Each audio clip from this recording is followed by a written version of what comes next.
Hello കൂട്ടുകാരെ, എൻ്റെ ഒരു പുതിയ വീഡിയോയിലേക്ക് എല്ലാ കൂട്ടർക്കും സ്വാഗതം. ഇന്ന് എനിക്കിവിടെ നെമ്മീൻ ചൂര കിട്ടി. അപ്പം നെമ്മീൻ ചൂര വെച്ചൊരു ചിക്കൻ കറി തയ്യാറാക്കിയല്ലോ എന്ന് വിചാരിച്ചു. അപ്പോൾ ആദ്യം ചട്ടി വെച്ചു, എണ്ണ ഒഴിച്ചു. എണ്ണ ചൂടായപ്പോൾ ഉലുവയും പെരിഞ്ചീരകവും ഇട്ട് പൊട്ടിച്ചു. അതിനുശേഷം ഇഞ്ചിയും പച്ചമുളകും വെളുത്തുള്ളിയും രമ്പേരയും കൂടെ ഇട്ടൊന്ന് എണ്ണയിൽ മൂപ്പിച്ചു. അതൊന്ന് മൂത്ത് വരുന്ന സമയത്ത് ഒരു 3 സവാള നീളത്തിന് അരിഞ്ഞത് ചേർത്ത് കൊടുത്തതിന് ശേഷം ഒന്ന് ഇളക്കി യോജിപ്പിച്ചതിന് ശേഷം പാതി ഉള്ളി വാടി വരുന്ന സമയത്ത് ഞാനിതിലേക്കൊരു 2 തക്കാളി നീളത്തിനരിഞ്ഞത് ചേർത്ത് കൊടുക്കും. നല്ല പഴുത്ത തക്കാളിയാണ് കേട്ടോ ചേർത്ത് കൊടുത്തിരിക്കുന്നത്. അപ്പോൾ ചേർത്ത് അതും കൂടെ ഒന്ന് നന്നായിട്ട് ഇളക്കി യോജിപ്പിച്ചതിന് ശേഷം എല്ലാം ഒന്ന് വാടി ഒരു ബ്രൗൺ നിറമായി വരുന്ന സമയത്ത് അതിൻ്റെ എണ്ണയൊക്കെ തെളിയും. അപ്പോൾ അതൊന്ന് ഇളക്കിയതിന് ശേഷം ഇളക്കി മാറ്റിയതിന് ശേഷം നമ്മളുടെ എണ്ണയിലേക്ക് എടുത്തു വച്ചിരിക്കുന്ന മസാലപ്പൊടിയും കൂടെ ചേർത്ത് കൊടുക്കും. മല്ലിപ്പൊടിയും മുളക് പൊടിയും മഞ്ഞൾപ്പൊടിയും അത് ആ എണ്ണയുടെ നടുക്ക് ഭാഗത്ത് തട്ടിക്കൊടുത്തതിന് ശേഷം ഒന്ന് ഇളക്കിയിട്ട് നമ്മളിനി ഒരു മീറ്റ് മസാലയും കൂടെ ചേർത്ത് കൊടുക്കും. അവരവരുടെ ടേസ്റ്റിനനുസരിച്ച് പൊടികൾ എടുക്കാം.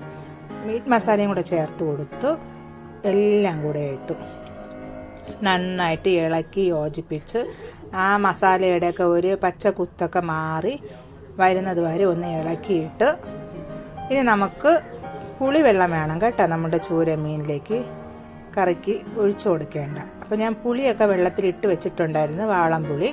അപ്പോൾ ഞാൻ നമ്മുടെ മസാലയൊക്കെ മണമൊക്കെ മാറി വന്നപ്പോൾ ഞാൻ പുളി പിഴിഞ്ഞത് ഒഴിച്ചു കൊടുത്തു.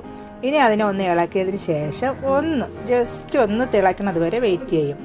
അതിന് ശേഷം നമ്മുടെ കറിക്ക് ആവശ്യമായ വെള്ളം കൂടെ ഞാൻ ചേർത്ത് കൊടുക്കും. വെള്ളം കൂടെ ചേർത്ത് ഒന്ന് ഇളക്കിയതിന് ശേഷം ഉപ്പ് ചേർത്ത് കൊടുക്കണം. നമ്മൾ ഇതുവരെ ഉപ്പ് ചേർത്തിട്ടില്ല നമ്മളെ കറിക്ക്. അപ്പോൾ ഞാനൊന്ന് നമ്മുടെ കറിക്ക് ആവശ്യമായ മീനിനും നമ്മുടെ ഗ്രാവിക്കും ആവശ്യമായ ഉപ്പ് നമ്മുടെ കറിയിലേക്ക് ചേർത്ത് കൊടുത്തിട്ട് അടച്ച് വെച്ച് കൊടുക്കും കേട്ടോ. അതൊന്ന് തിളച്ച് വരുന്നത് വരെ നമുക്ക് വെയിറ്റ് ചെയ്യാം. അപ്പോൾ നമ്മുടെ കറിയൊക്കെ തിളച്ച് വന്നിട്ടുണ്ട്. ഇനി നമുക്ക് നമ്മുടെ മീൻ കഷ്ണങ്ങൾ വൃത്തിയാക്കി വെച്ചിരിക്കണം. മീൻ കഷ്ണങ്ങൾ നമുക്ക് നമ്മുടെ ഈ ഗ്രാവിയുടെ കൂട്ടിലേക്ക് വെച്ച് കൊടുക്കണം. അതിനു മുമ്പ് ഞാനൊന്ന് ഇളക്കിയതിന് ശേഷം നമ്മുടെ മീൻ കഷ്ണങ്ങൾ ഓരോന്ന് വീതം പറക്കി നമ്മുടെ കറിയിൽ ഇട്ട് കൊടുത്തതിന് ശേഷം ഒരുപാട് ഇതിനകത്ത് ഗ്രാവി കുറവാണ്. കാരണം നമുക്കത് ഒരു കോഴി ഇറച്ചിയുടെ കറി പോലത്തെ ഒരു കറിയാണ് വെക്കുന്നത്, നമ്മൾ ചൂര മീനും കൊണ്ട്. അതുകൊണ്ട് നമുക്ക് ഒരുപാട് ഗ്രാവി നമുക്ക് വേണ്ട. അപ്പോൾ നമ്മുടെ കറിയൊക്കെ തിളച്ചൊന്ന് സെറ്റായി വന്നപ്പോൾ ഞാൻ മീൻ വെച്ച് കൊടുക്കണത് പറക്കി.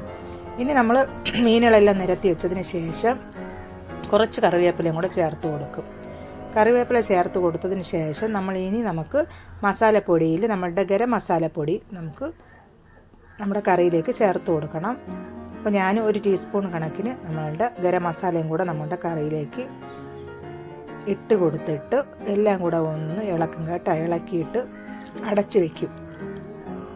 അപ്പോൾ അടച്ച് വെച്ച് ആ കറിയൊക്കെ ഒന്ന് സെറ്റ് ആവണ വരെ നമുക്കൊന്ന് വെയിറ്റ് ചെയ്യാം കേട്ടോ. അപ്പം ഇങ്ങനെ വെക്കാത്ത കൂട്ടുകാരുണ്ടെങ്കിൽ കറി ഒന്ന് ഇങ്ങനെ വെച്ച് നോക്കണം കേട്ടോ. അടിപൊളി ടേസ്റ്റാണ് കേട്ടോ. ഞാനിന്ന് ഈ കറി ഇവിടെ കൂടെ കഴിക്കാൻ പോകുന്നത് നമ്മൾ കപ്പ ഉണ്ടല്ലേ, അവിച്ച കപ്പയാണ് കേട്ടോ.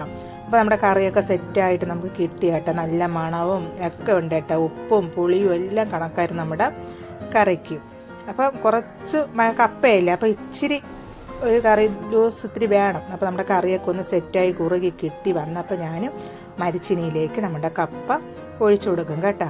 മരിച്ചിനിയിലേക്ക് നമ്മുടെ മീൻ കറി ഒഴിച്ചു കൊടുക്കും. സോറി കേട്ടോ കൂട്ടുകാരെ, നാട്ടിൽ പറഞ്ഞു തെറ്റിപ്പോയി. അപ്പോൾ എൻ്റെ വീഡിയോ കാണുന്ന കൂട്ടുകാർക്ക് വീഡിയോ ഇപ്പോൾ ഇഷ്ടപ്പെടുകയാണെങ്കിൽ ഒരു ലൈക്ക്, ഒരു ഷെയർ, സബ്സ്ക്രൈബ്. പുതിയ വീഡിയോ ആയിട്ട് വരുന്നത് വരെ ബൈ.